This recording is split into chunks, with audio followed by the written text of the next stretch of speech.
Oftentimes we don't think about the soil when we're going to purchase our plants, and rightfully so. We're looking at the foliage, it's beautiful. But really, to have the most optimal health for our plants, it's really dependent on root health. And the soil is just chilling with the roots. So you really should know what the soil is and what it does, what its role is to have optimal plant health. What's awesome is understanding soil isn't terribly difficult, and there's not a ton that you need to know in order to start growing your indoor or outdoor jungles. By the end of today's video, you're gonna have everything you need to get started, and really, if you wanted to make your own soil if you were so interested. So stay tuned. Today I'm gonna cover the 3 basics of what makes up soil, and stay tuned to the very end and you will get my soil quick tips that's just going to help you get started and have the greatest success for your plants. I'm Rosetta with Rosetta Grows, and this is, I think, number 4 of a series called How to Keep Your Plants Alive. And in it, I just try to pack as much detailed information as I can to help you have the best success with your plants and to keep those beautiful plants alive. And you want to subscribe. Be sure to subscribe and ring the bell so that you are notified. You don't want to miss anything. And frankly, it's just really nice for you to subscribe. Honestly, it helps me keep things going here. So go ahead and subscribe and we'll get started. I have a big, beautiful outdoor jungle. I have a growing indoor jungle. I mean, I total, I don't know, hundreds and hundreds of plants. And growing these jungles has just fascinated me, and it has caused me to research a lot.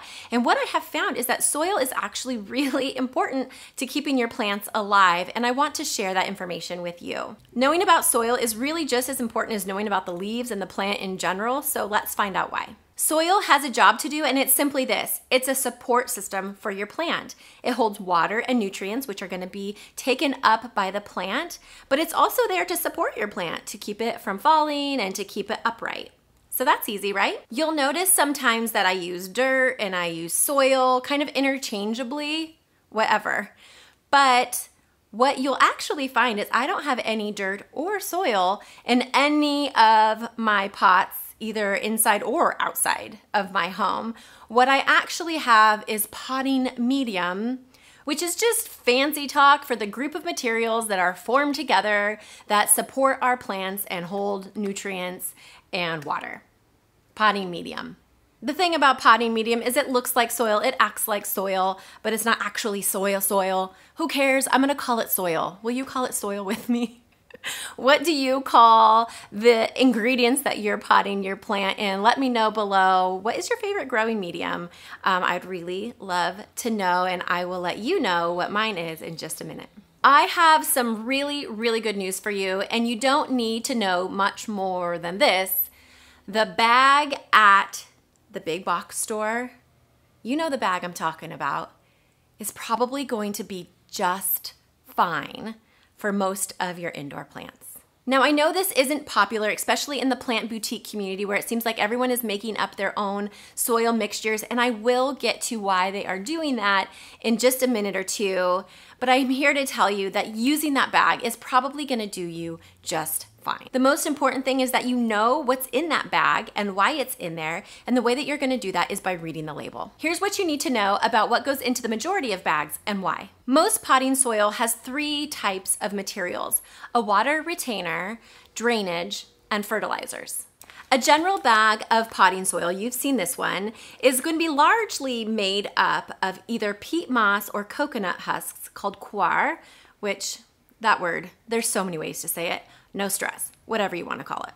Now, 3/4 of the potting soil is largely going to be made up of peat or coir because they're really excellent at retaining moisture and nutrients, which your plant is going to sit in and use that moisture as it needs it. But in most cases, you don't want it to be all peat moss or coir because, yes, because if you've watched my video on watering, you're gonna know that plants need proper drainage so they don't sit in that soil and become too wet and have root rot.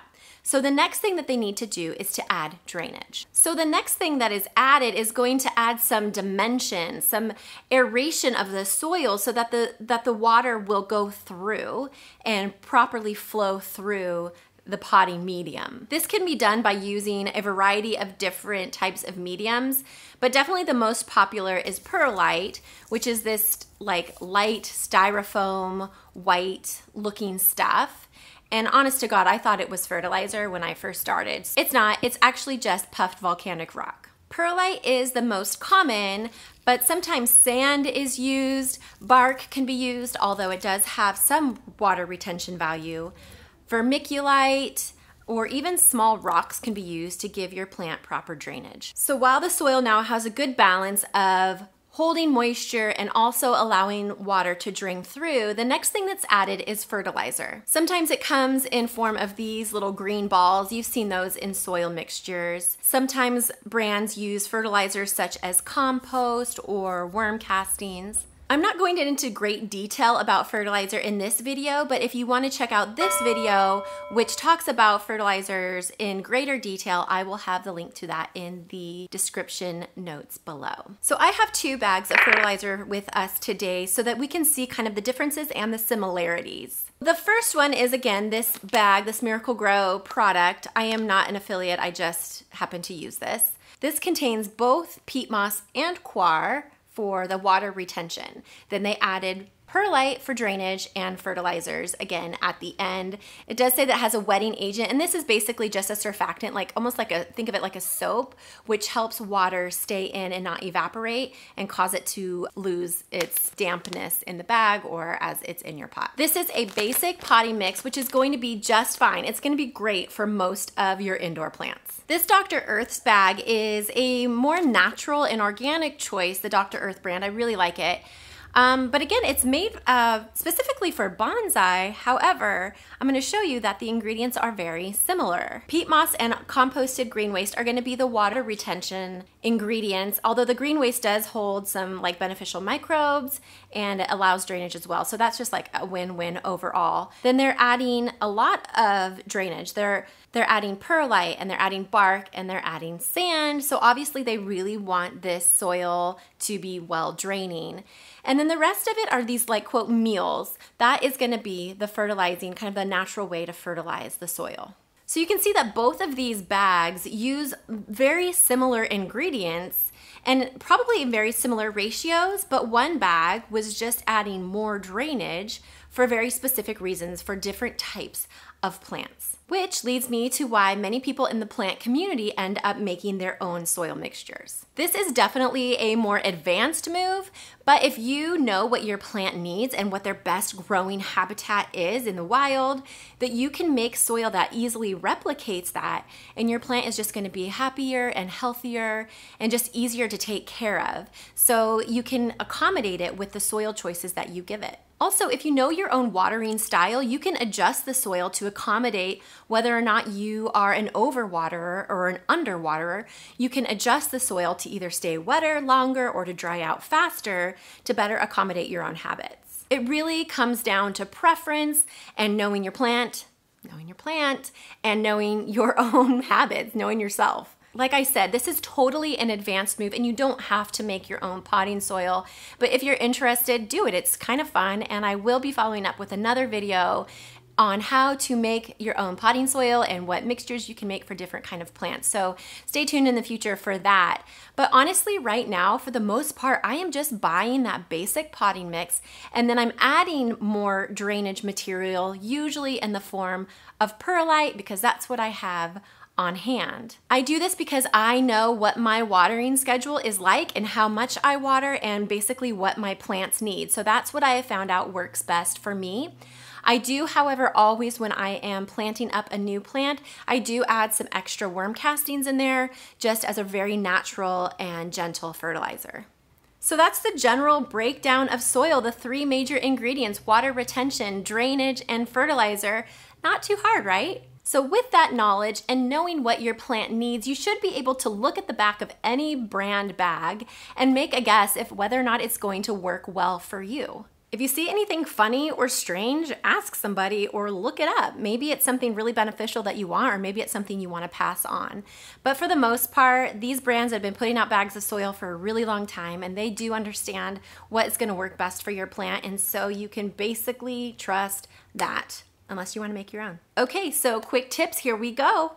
Number 1, store potting soil in its bag, sealed up as tight as you can, either inside or in the shade. If you can store it in a Rubbermaid container, even better. You want to keep it moist and ready to go for you. Number 2, potting soil does deteriorate over time.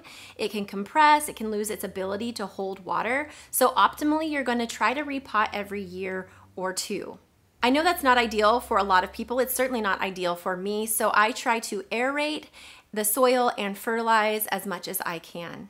Number 3, it's for those reasons that you don't want to reuse the potting soil that you took one plant out of for another plant. That potting soil has a shelf life and you want to give your new plant the best chance of success. Number 4, to get rid of that soil, you can use it out in the garden on your existing plants as compostable material. It's kind of like a topsoil. Or you can put it in your compost pile if you have your own compost. You can also send it out with your green waste if you have that service picking up green waste at your home. I hope that cleared up any questions that you have about soil or about potting mediums. If it didn't, please absolutely let me know in the comments below. I'll have all of the soil and the amendments listed in the show notes below, so go ahead and take a look at that. And then next, head over to Instagram, where I do a variety of videos throughout the week, and I also share a lot of tips in my stories, and I save those in the highlights. So go check those out if you've missed any of that recently. As always, thank you so much, you guys. I really, really appreciate all the feedback and support you have been giving me. It's just so delightful to me and such a joy. So thank you so much. If you haven't subscribed, what are you waiting for? Click my face over here and check out these other 2 videos in the How to Keep Your Plants Alive series. Get all the information that you need to keep those plants alive, and I will see you guys next Friday. Bye.